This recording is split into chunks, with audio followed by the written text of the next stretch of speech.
Hoy quisiera tratar el tema de la incredulidad. En estos tiempos hay muchas razones por las que podríamos volvernos incrédulos y a veces es bueno un cierto nivel de incredulidad en ciertas circunstancias que vamos a ver. Y también vamos a ver qué nos dice la Biblia acerca de la incredulidad. Vamos a analizar el pasaje bíblico de Hebreos capítulo 3, los versículos del 12 al 19. ¿Qué es la incredulidad? ¿Cómo podríamos definirla? La incredulidad es no creer en algo o en alguien. Es resistirse a aceptar ese algo o a esa persona. La incredulidad también se define como un rechazo y oposición de una persona a creer algo. Hay ocasiones, como les decía, donde lo mejor es ser incrédulo. Por ejemplo, que te llaman por teléfono para decirte que te ganaste un premio, o tienes un crédito preaprobado de unos cuantos millones, o que lo seleccionaron a usted para darle un fin de semana gratis en un hotel de playa, o que le aprobaron una tarjeta de crédito sin costo anual de membresía, y no solo eso, sino que además le dan 20,000 colones de bono de bienvenida, etcétera, etcétera, etcétera. Les cuento estos ejemplos porque me ha pasado a mí, ¿verdad? Yo he experimentado todos estos casos.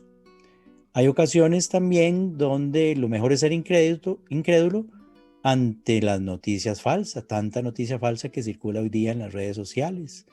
En realidad no hay un solo día que no circulen estas noticias que buscan confundir y polarizar a la gente en cuanto a sus opiniones respecto a muchos temas.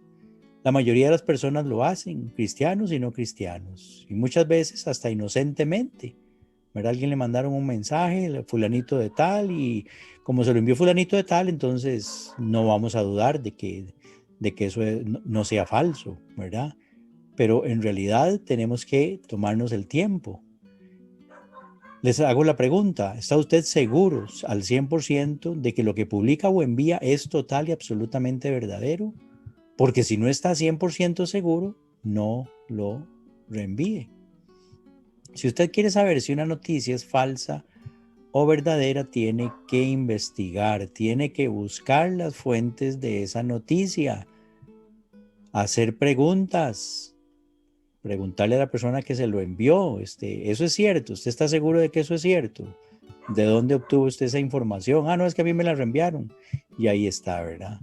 Y si usted no sabe si algo realmente es falso o verdadero, por favor, no se lo reenvíe a nadie. Tampoco dé por sentado que todo lo que le envían a usted es verdadero.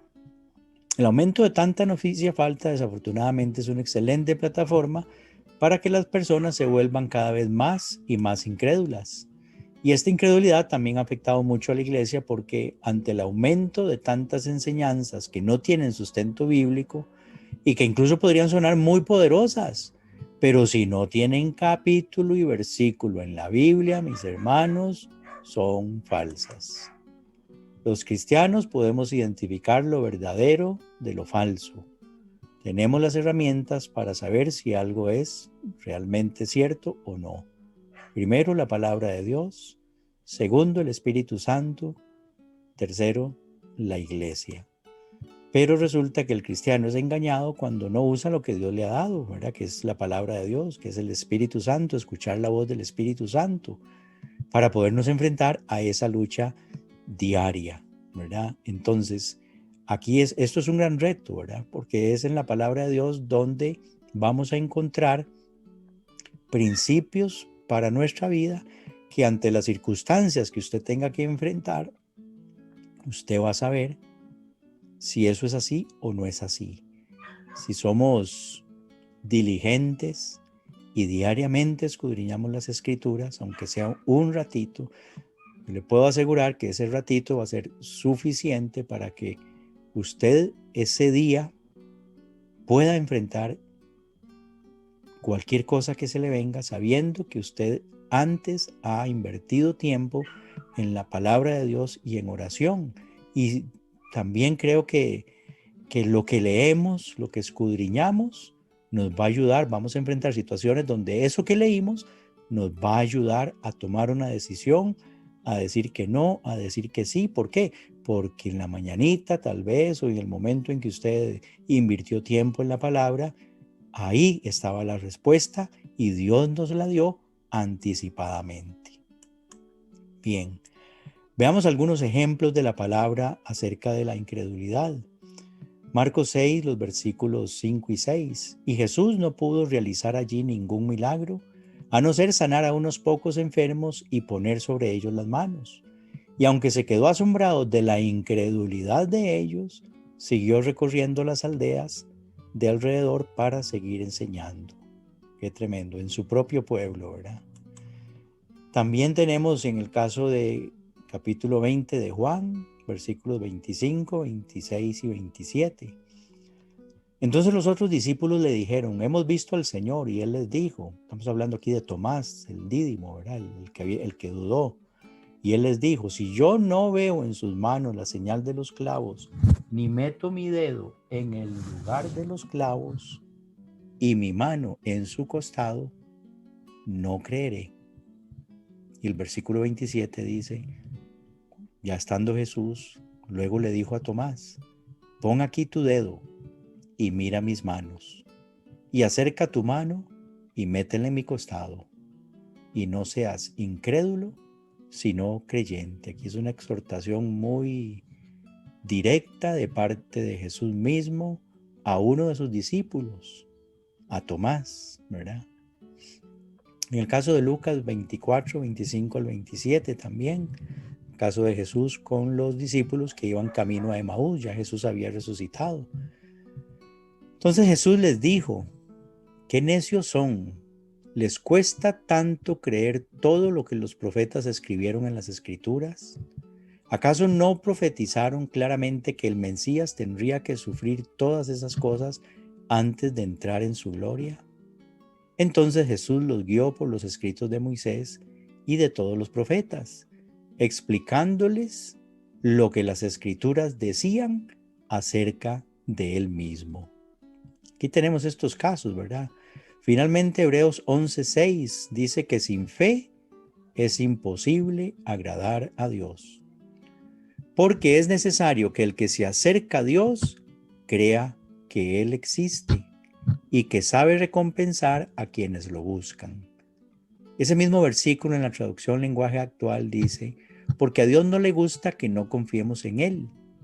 Para ser amigos de Dios hay que creer que Él existe y que sabe premiar a los que buscan su amistad. ¿Por qué es que a Dios no le gusta que no confiemos en Él? Porque Él no ha hecho absolutamente nada digno de desconfianza. Todo lo contrario, todo lo que Dios hace es para que confiemos cada vez más y más en Él. Tal vez el problema es que quisiéramos que Dios nos dé todo lo que nosotros le pedimos, todos nuestros gustos, ¿verdad? Y no, o sea, Dios sabe exactamente lo que nosotros necesitamos y Él está comprometido a suplirnos todo de acuerdo a su palabra. Eso es algo que tenemos que tener muy claro. Dios sí nos exhorta, hermanos, y advierte a que no seamos incrédulos. Podemos ser incrédulos en esas otras cosas que les mencionaba antes, pero en términos de la palabra de Dios, nos exhorta a que no seamos incrédulos. Dice este pasaje, versículo 12, hermanos, cuiden de que no haya entre ustedes ningún corazón pecaminoso e incrédulo, que los lleve a apartarse del Dios vivo. Más bien anímense unos a otros día tras día, mientras se diga hoy, para que el engaño del pecado no endurezca a nadie. El pecado y la incredulidad son hermanos. Ambas nos alejan de Dios. Les hago la pregunta, ¿nos enviamos palabras de ánimo o nos enviamos mensajes y videos y cosas y noticias que más bien contribuyen a preocuparnos? Otra pregunta, ¿la pandemia nos ha vuelto más hacia Dios o nos mantiene estresados o nos mantiene más bien preocupados o nos mantiene ya deseando, ¿verdad?, que esto pase para volver a la normalidad? Preguntas que debemos de hacernos. Siguientes versículos 14 y 15. Nosotros hemos llegado a participar de Cristo siempre y cuando retengamos firme hasta el fin la confianza que tuvimos al principio. Como ya se ha dicho, si ustedes oyen hoy su voz, no endurezcan su corazón, como cuando me provocaron. El autor nos exhorta a retener con firmeza nuestra confianza en Dios. El mundo nos empuja constantemente a poner nuestra confianza en todo aquello que se opone a Dios. Otra pregunta acá, ¿cómo es que se endurece el corazón? El corazón se endurece cuando no le hacemos caso a Dios. Eso es lo que nos decía este versículo 15. Si ustedes oyen hoy su voz, ¿cómo la escuchamos? A través de su palabra. O una convicción del Espíritu Santo internamente en nuestra vida acerca de algo que Él quiere que hagamos, acerca de algo que nos está diciendo que no está bien en nuestra vida. Entonces, que no se endurezca nuestro corazón, que no resulte que habiendo escuchado su voz, más bien nos endurezcamos, ¿verdad? Dice aquí en el versículo 14, más bien, retengamos firme hasta el fin la confianza que tuvimos desde el principio. Luego el versículo 16 dice, ¿y quiénes fueron los que me provocaron? Aún después de haberlo oído. ¿No fueron acaso todos los que salieron de Egipto por mediación de Moisés? ¿Y con quiénes estuvo él disgustado durante 40 años? ¿No fue acaso con los que pecaron, cuyos cadáveres quedaron tendidos en el desierto? A los israelitas, hermanos, nadie les contó. Ellos mismos fueron testigos presenciales de las maravillas de Dios cuando fueron libertados de la esclavitud. Dios los dirigió en los 40 años de peregrinaje por el desierto y los introdujo a la tierra que fluye leche y miel. En versículos 18 y 19 dicen, y a quienes les juró que no entrarían en su reposo, sino a aquellos que desobedecieron. Como podemos ver, concluye aquí el escritor de Hebreos, no pudieron entrar por causa de su incredulidad. La incredulidad provoca entonces, de acuerdo con este pasaje, limitarnos o prácticamente rechazar las promesas de bendición que Dios tiene para nosotros. Si tenemos un corazón endurecido, habiendo escuchado su palabra, habiendo escuchado su voz, y no hacemos caso, es una forma de rechazarlo. Eso es incredulidad. No creemos. Si no actuamos de acuerdo con lo que la Escritura nos dice, estamos siendo incrédulos.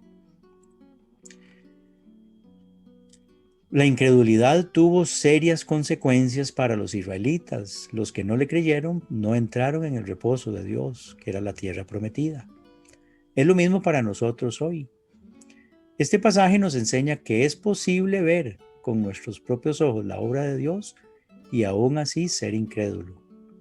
La Biblia está llena de promesas acerca del cuidado de Dios para sus hijos, aún en las circunstancias más difíciles como la situación actual en la que nos encontramos este año 2020. ¿Cuál es, hermanos, la medicina para la incredulidad?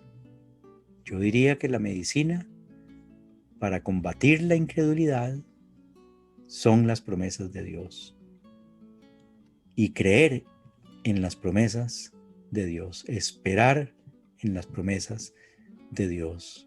Vamos a leer un pasaje que es Jeremías 29, los versículos del 10 al 14, que se los voy a leer en la traducción lenguaje actual.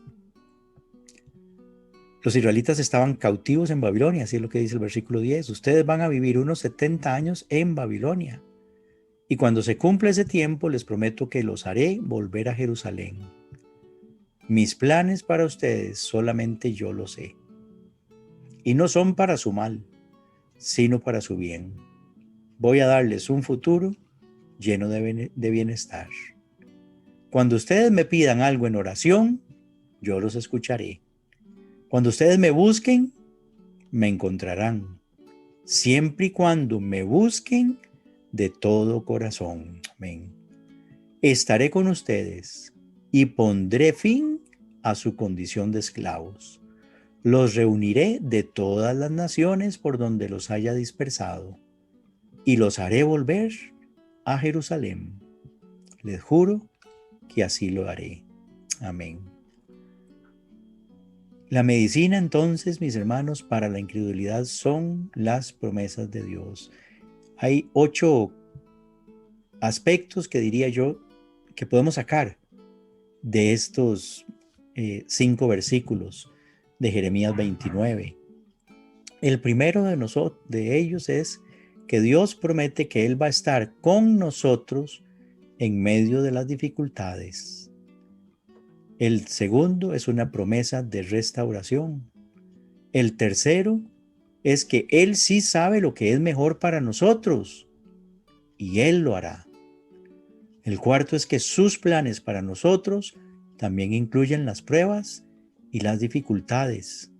O sea, es parte del plan, nos está formando. 5, las cosas van a mejorar. 6, Él escucha nuestras oraciones. 7, la esclavitud llegará a su fin. Y 8, estaremos nuevamente con Él en Jerusalén. O nosotros, en este caso, estaremos nuevamente con Él.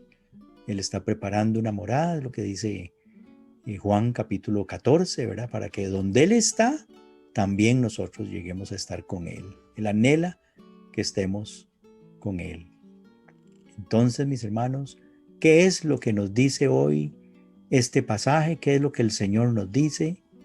No seas incrédulo, sino creyente. Gloria a Dios. Padre, gracias te damos por esta palabra, Señor, en Hebreos capítulo 3, versículos del 12 al 19. Gracias, Señor, por la enseñanza que tú nos has dado de ser muy cuidadosos para no volvernos incrédulos.